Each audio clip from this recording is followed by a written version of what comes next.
Today we are talking to Darren Nichols from Henderson Technology, and we're going to be talking about all things tech and how they apply to convenience retailing sector. So, Darren, Henderson Technology is reasonably well known these days. You've been working hard in the UK over the last couple of years. Could you give us a little bit of a steer on how the company came about and your retail background and so on, just so that everyone understands the kind of ethos of the business?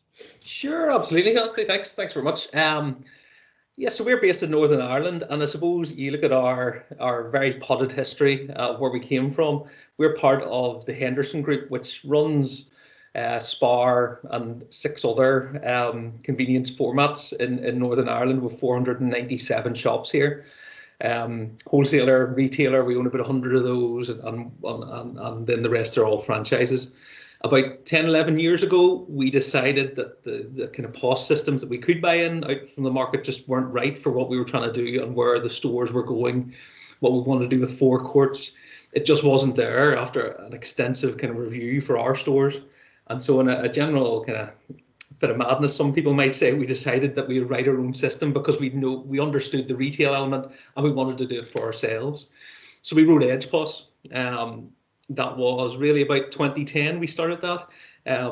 You roll that forward to today, Edge POS is now in 670 stores, 400 odd in Northern Ireland, and then I guess we're starting in the GB, and we also have 160 sites out in Australia, all using the system.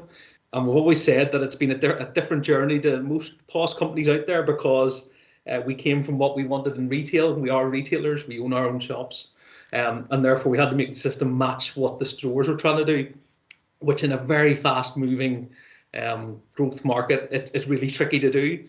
And we do lots of things that maybe don't commercially, other companies mightn't have done, but we knew that it was right for retail. So it's been a real eye-opening, exciting journey to be on, and we did realise quite halfway through that what we'd done for our own stores really did apply commercially for everybody else, and therefore trying to come up with that system and really sell it on to other sites to benefit from what we'd learned is where we find ourselves today. That was what I was going to ask. When you wrote Edge POS originally, was the intention purely to use it in your own stores, or did you have one eye on possibly selling it on in the future? It was purely, right, let's get this right for our stores.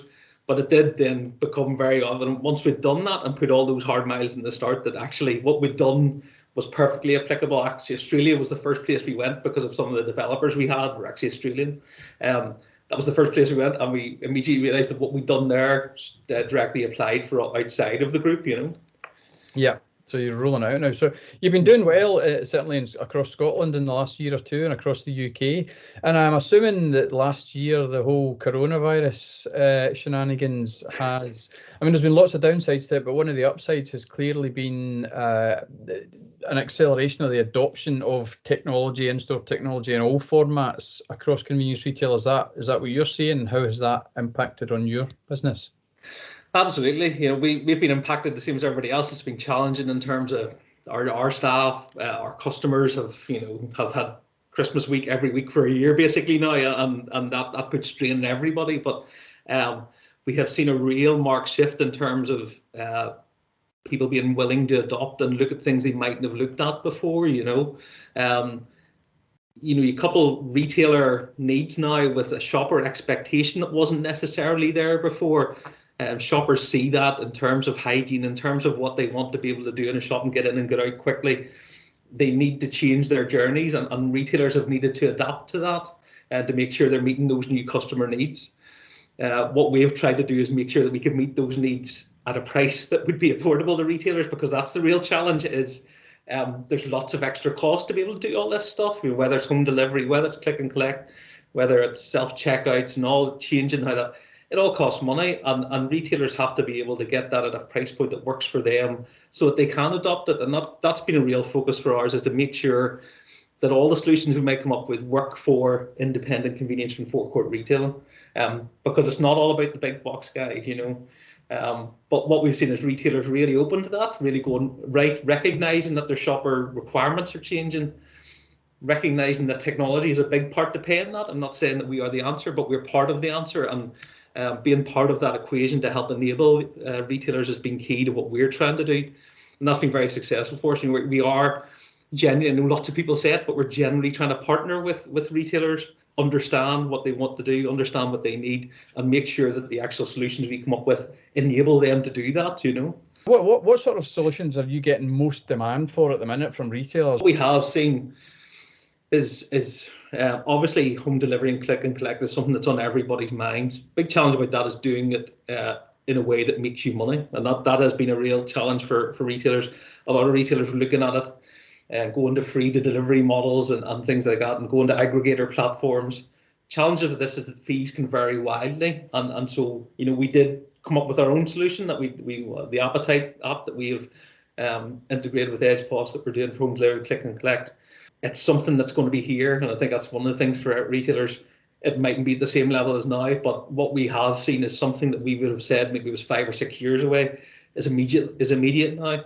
People have to have an offering for home delivery, click and collect. And what I see from a lot of our stores and a lot of our partners that we work with is our stores are in the right place. They're in the communities. They're in the place to be able to offer a good delivery solution and click and collect solution. If we look at forecourts and the space they have around them, you know, we're looking to the future about whether it's about temperature controlled lockers on those forecourts. But what if you've got the location, then you should be able to come up with a model that makes it viable for you to offer that solution to your customers in that area. And that's a massive starting point that you have above the big multiples that might be out there. And it's not the same for every shop. We've noticed that some of our stores are doing both. Some stores are only doing click and collect, which is obviously an easier model, economic viable for retailers. But there's also people who only do it for certain shop parts of the shop, you know. But it's thinking about that. It's thinking about how you manage that interaction with retailer or with shoppers outside of your shop, you know, and what people see when they see you. So making sure that your app's right, that the pricing's right in it, and it's not an offer that turns shoppers off, you know. The other big thing you see people talking about now is frictionless retailing, that people now expect to be in and out without talking to anybody, without doing anything. That's a hygiene thing, you know, which COVID's driving quite a bit about, is about people wanting to get in and out without interacting with you and me and breathing over each other, whatever that might be. But it's also about speed and getting in and out of the shop. I think there's so many points in that that retailers have to think about. And I think it really starts with self-checkouts, which does not sound like an innovative technology these days. You know, it's well established in multiples across the UK and across the world, but it's not established in convenience and forecourt retailing. It's a technology that hasn't caught on there until now. You know, it's one of those things we did decide to design ourselves because we looked at this 4 years ago and wondered why people weren't doing this, and it was about the price. You know, the units that you might see in a large supermarket are really expensive. It's also about the floor plan. You know, we're working with convenience stores and they don't have the space to put these in, maybe dedicated. So we went back and designed self-checkout, took all the complexity out of it and made it like a bolt-on to your existing till. Because again, what I was talking about before, making it a price that retailers can adopt. You know, we have seen 100, I'm going to get my figures right here, 112 stores have gone live with self-checkouts with us in the past 8 months. And it's been a massive uptake and right across the board. Now, fully, that's people reacting to how COVID's doing. What it allows them to do is man more checkouts than they might necessarily have. You know, you have staff pressures of people being off sick or self-isolating, trying to keep as many checkouts going. You have different flows in terms of when your peak hours have gone completely changed. Nobody knows when their peak hour is half the time now. So they're trying to keep that, and self-checkouts allow you to do that and allow you to manage the business, but it also is meeting a shopper need. And shopper need is they want to come in, and lots of demographics now don't really want to interact, they just want to get in and out. And I suppose the last one I was going to talk about was electronic shelf edge labels.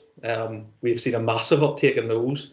Something, again, that's not innovative. It's been, if you go to the continent, every store has them due to the trading laws there and how they get hit with penalties if they have a wrong price. But now with COVID, you want less people on the shop floor. If you don't want, you want the shop floor reserved for shoppers so that you can make sure that people can get in and out. You want to keep your social distancing right. So that has grown massively. And again, we've done 20 stores since August with electronic shelf edge labels. In the 10 years before that, we've done 1 store. We have another 28 stores to go live now before June. Big uptake. Again, we worked at the price point. We don't sell anything. We kind of hire it all out to retailers, so there's no upfront cost. Same for the electronic labels. Yeah, so we're at a bit of a tipping point then in terms of adoption of technology. One of the things that I've always found really interesting about Henderson and the solution is the fact that it all integrates. Years ago, I had a store myself, and we tried to integrate lots of things and hit all sorts of problems trying to get things together. But one of the things that doesn't get discussed awfully much in convenience at the minute, but I think it's coming, is data in a wider sense. And to be able to develop that and get the most out of data on that journey that we're talking about, Amazon Fresh is the end game, but we make the steps towards it. You need it all to be integrated, and that's one of the strongest pluses I think about Henderson's technology, is this stuff all integrates seamlessly, and it's no workarounds where you plug that into there and try and pull this into there and sticky guys in to get that data and manually type in that bit and stuff. It all works together. Do you share my views on, do you think data is going to become a bigger thing in convenience retailing in the future? How important will, tech solutions be in facilitating that? I think absolutely. I saw an interesting article about Amazon last week. I read where somebody had said, not to quote them verbatim, but they said the thing about Amazon is that they know their customer.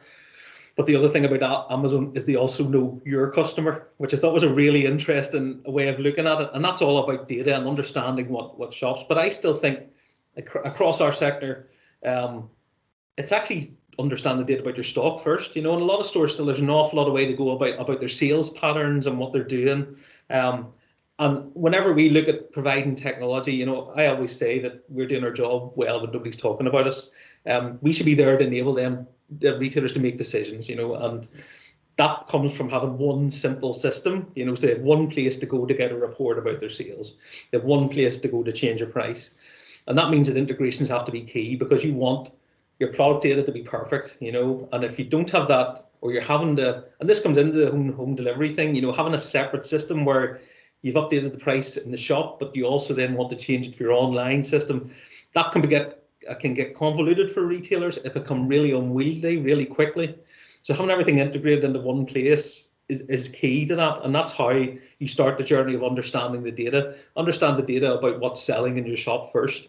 Yeah. Getting onto shopper journeys and where you get into where loyalty schemes sit, absolutely. But if you don't understand what stock you should have in the shop in the first place, that piece comes on down on the track. So data is key. Data is the new oil. But having a partnership there, and we do see it as a partnership with retailers. We're here for the long term. Therefore, if I'm, as a commercial company, as a till provider in the shops, I want people to work with us the long term. I don't want them to see roadblocks where they can't evolve. Fundamentally, because we have our own shops, we have to make our system evolve, and we have to make sure that we work with best of breed guys out there to make sure that our system, as the core system that's running that shop and the core point of contact in terms of working out your daily sales, your weekly sales, what you're going to order the next week, is there. But then we can build these options around that. It's all about that master data, where that comes from. Understanding that data, I think, is the key thing for people. Yeah.